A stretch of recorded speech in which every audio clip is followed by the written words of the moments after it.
Well, welcome back, Healthies. In today's session, we're going to be wrapping up our credit repair series by finishing with steps 3 and 4. So today we're going to look at how to submit the disputes, as well as the next step, the final step after the dispute is submitted. What's your next step? If you have not completed steps 1 and 2, this particular session may not be as beneficial to you. It's good information, but you won't be able to implement the steps until you complete steps 1 and 2, where we actually obtained our credit bureau files and we marked them for things that were inaccurate or adverse. Those were the steps taken in the previous video, credit repair series, steps 1 and 2.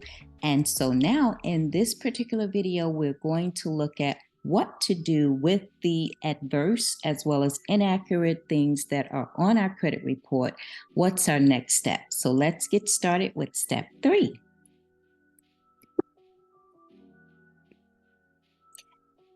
So here I am displaying for you the 3 bureaus. On the left side of the screen there, you will see that we have Equifax, Experian, and TransUnion, which are the 3 major bureaus that we will be working with, where you pulled your credit reports from. And now you can see how to submit this information. There are basically 3 methods that we can use to submit. You can call, of course. The phone numbers are here in column 2 for you. You can also submit the forms online. And this very third method here will allow you to dispute by mail.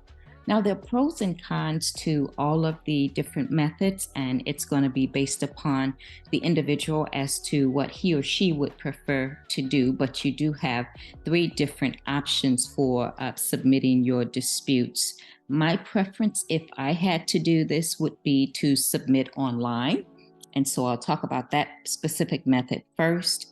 The reason that I would submit online is for speed and efficiency. I'm in front of a computer all day, so that's a very comfortable place for me, and it would be a natural progression to submit the forms online for me, and that wouldn't present a challenge for me over the phone versus mail. Another thing I like about the online submittal is that you would get a response quicker than you would over the phone or by mail. And if you were to submit your dispute by phone, which would probably be my second option if I couldn't do it online, the challenge I would have with a phone submittal would be the wait time. Generally, it's not a short wait time in order for you to be serviced, for them to pick up the call and it be your turn in the queue. And then you have to go through the process of answering all the questions that I'm going to be sharing with you, the questions that you're going to need to answer, as well as the information that's going to need to be provided in order to submit your dispute. And this third method by mail is going to be the slowest method. And that's because, of course, it's using snail mail versus the online submittal would save you time with that. So the snail mail would be an additional week that's required to mail the results of the investigation to you. Each bureau will conduct its own investigation based upon the information that you share of what's wrong or what's inaccurate. The way the process works is that they would contact the creditor and state your claim, state what you say is incorrect, and get the information from the creditor as to their position as to why they are showing the information as correct. And then the bureau would investigate and determine which of the 2 of you are right or wrong. And that would be the basis of their decision. Each of the bureaus would take about 30 days to conduct their investigation.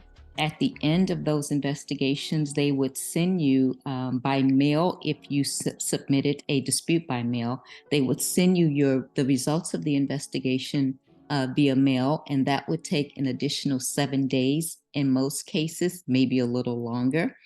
So that's another delay with the mail submittal, is that it could take a little longer based upon the U.S. mail system. The online method would be quick because they would actually give you the results online. And that would cut out about a week's time. So you really have maybe a 30-day window before you got your answer online. And the mail would be like the dispute that you would do by mail. If you put in the dispute request by phone, they would give you the results by mail. You can opt with some of them to share your email address. And then if that's the case, they would send you the results of the investigation by mail. So those are the three different methods that you have for submitting a dispute. Again, not one is better than the other. It's going to be based on the individual, what he or she would have time, as well as the comfort level in order to do the submission. Let's now take a peek at what the information would be required to submit it. So we're going to take a look at the three forms that would be submitted if you are completing the dispute. Give me a second to switch screens here, and then we can look at the additional forms. So let's first look at the Experian dispute form.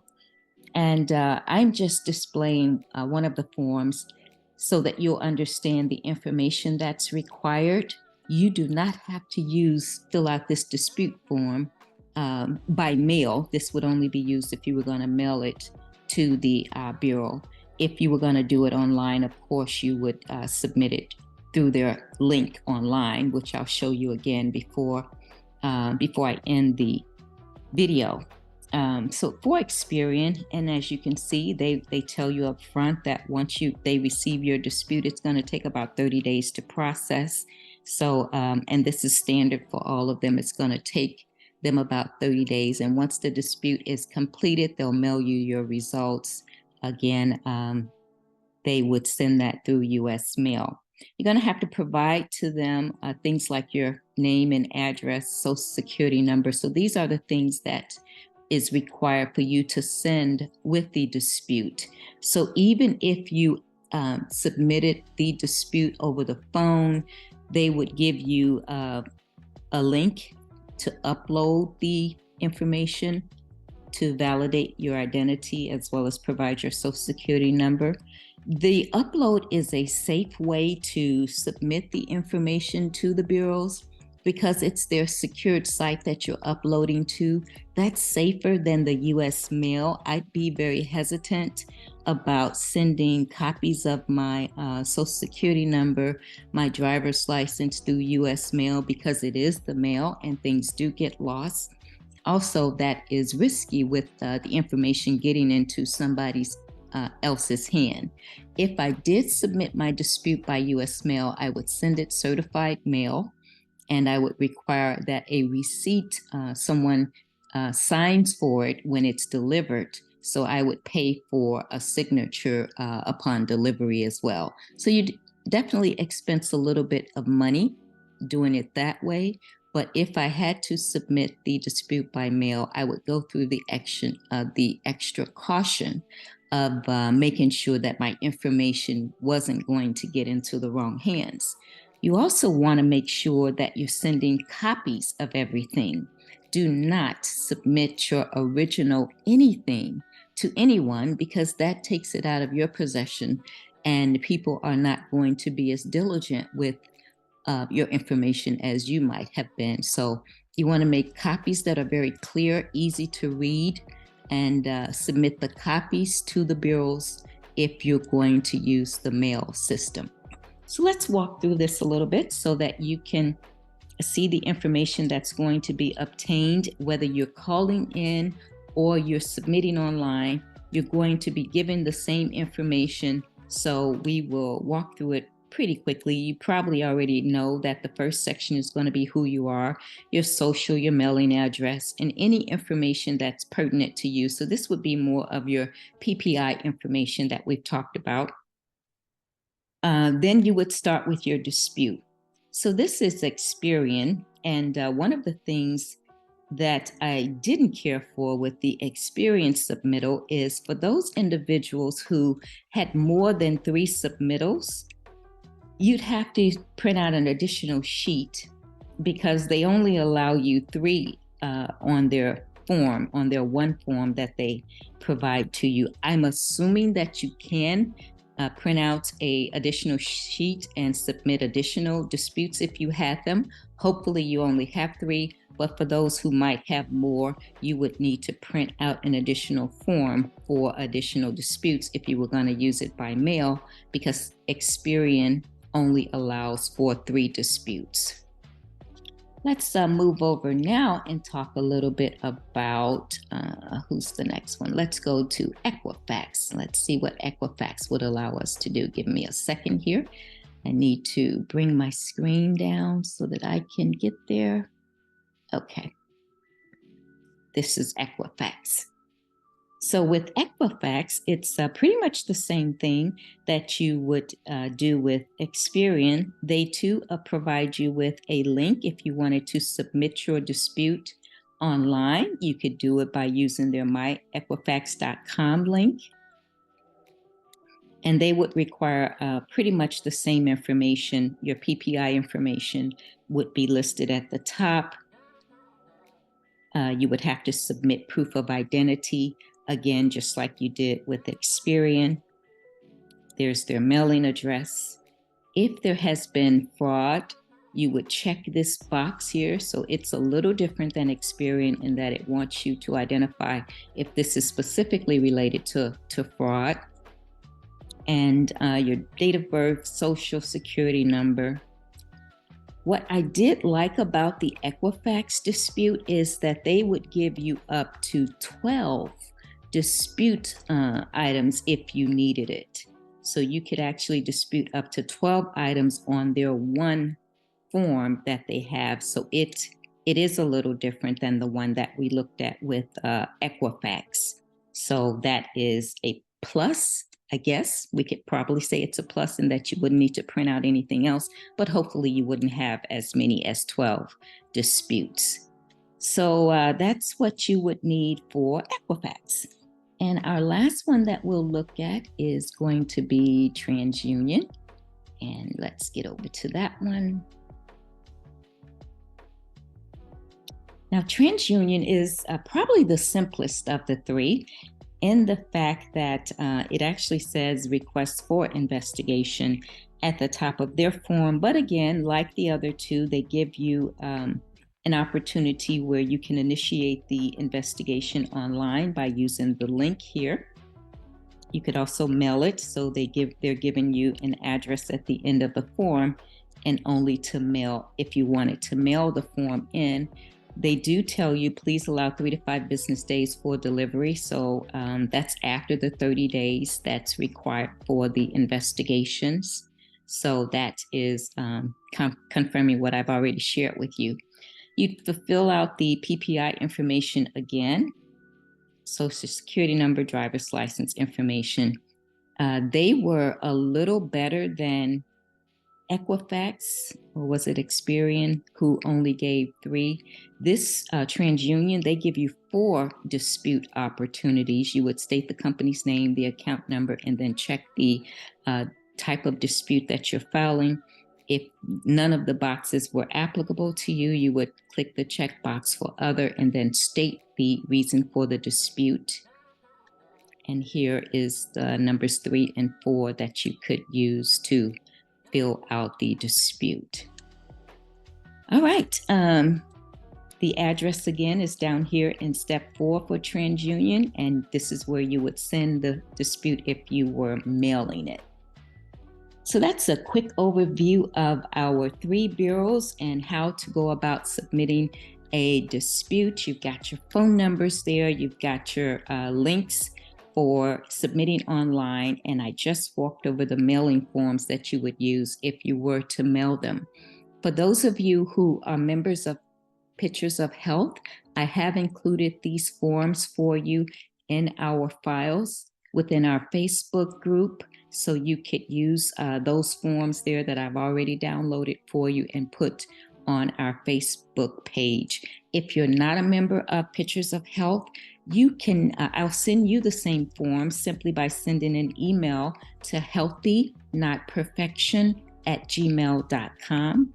Email to healthynotperfection@gmail.com, and I'd be happy to share the forms with you as well.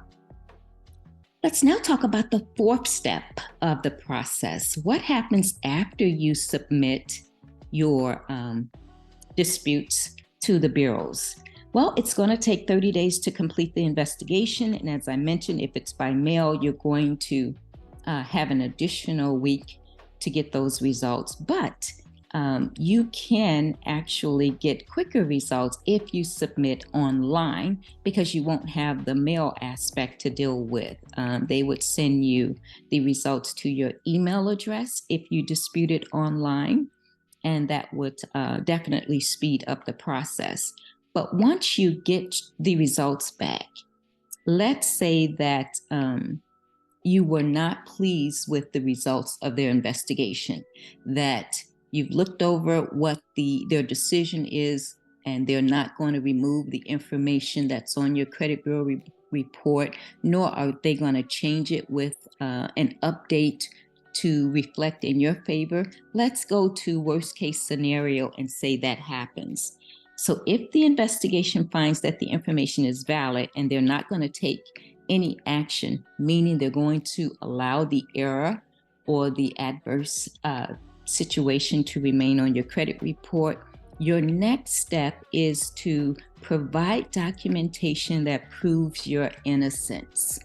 And unfortunately, this might sometimes involve legal counsel or bringing in an attorney to defend your position if the Bureau refuses to, let's say it's a fraud situation, and you can prove that your name is Cheri Thompson and not Cheri Thompson, who someone fraudulently posed as.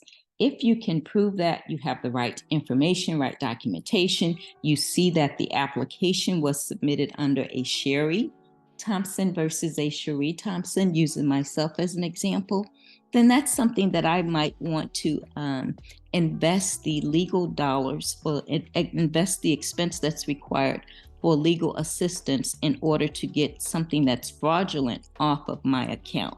And it really depends on how much this is going to benefit you before you do make the investment. If it's going to increase your credit score, and having fraud removed off of your account would probably increase your credit score, then that's an investment that I would consider making if I were you. So always seek legal counseling. A lot of times you can speak to an attorney as on a consultation call, and that would be free to you, and you would only have to pay if you decided to engage their services. So that's basically step number 4, and that wraps up our process. A couple final tips that I wanted to leave you with. If you want a quick boost to your credit report, something that's going to give you a few extra points, you can use a new service that's Experian has. It's called Experian Boost. And this will give you credit for paying monthly bills and subscriptions to things like Hulu or your rent. There's a list of things that's listed on Experian's website. Just go to and search for Experian Boost. That's the product that they have available that will give you a quick increase to your credit score. My 23-year-old daughter, excuse my screen there, my 23-year-old daughter was able to take advantage of this because she, of course, is building her credit file, but she does have some things that she was able to take advantage of by putting down things like Hulu subscriptions, a couple of the subscriptions that she has that was able to benefit her. So that's one thing that you can do through Experian. And another tip, so I shared with you, we all use annualreports.com when we received our free credit reports, right? If you remember that, annualreports.com is how we receive the free credit reports? Well, you can only get a free credit report every 12 months through annualreports.com. So the bureaus are only allowing you one free credit report every 12 months. But let's say that you have a need, you've hired an attorney and you need a new credit report and it's within that 12-month period and you can't get a free one. You can use a service called Credit Karma. This is a free service that will give you a credit report. Credit Karma is also good because they will monitor your credit reports to make sure that no fraudulent activity is occurring. So you want to remember Credit Karma. They are a good service to keep in mind because they will give you a free credit report if you are outside of the 12-month allowance that the bureaus will give you for the free credit report. And that's going to wrap up the session on our credit repair series. I do hope this has been beneficial to you. I know that we are all at different stages within our credit journey. Some of us are in a repair stage, and some of us are just maintaining these scores that we have been able to attain. That's important too. And I would strongly encourage you that if you do not have any need for repairing your credit at this time, kudos to you. I am clapping for you. That's a great thing, a great position to be in. But to keep your finances in a healthy state, I would strongly suggest that you look at the video on healthy finances. There, I talk about how to set a budget and how to manage your credit so that you can stay out of financial trouble. Those of you who are in the experience or you are experiencing credit repair at this season of your life, don't be discouraged. Just like you didn't get bad credit overnight, you won't be able to change it overnight. But with due diligence, hard practice, and staying intentional about your finances, you can turn that around and actually begin to experience good credit again. And that's going to wrap it up for this credit repair series. I hope it's been beneficial to you. And remember, hold everyone at levels that honor you.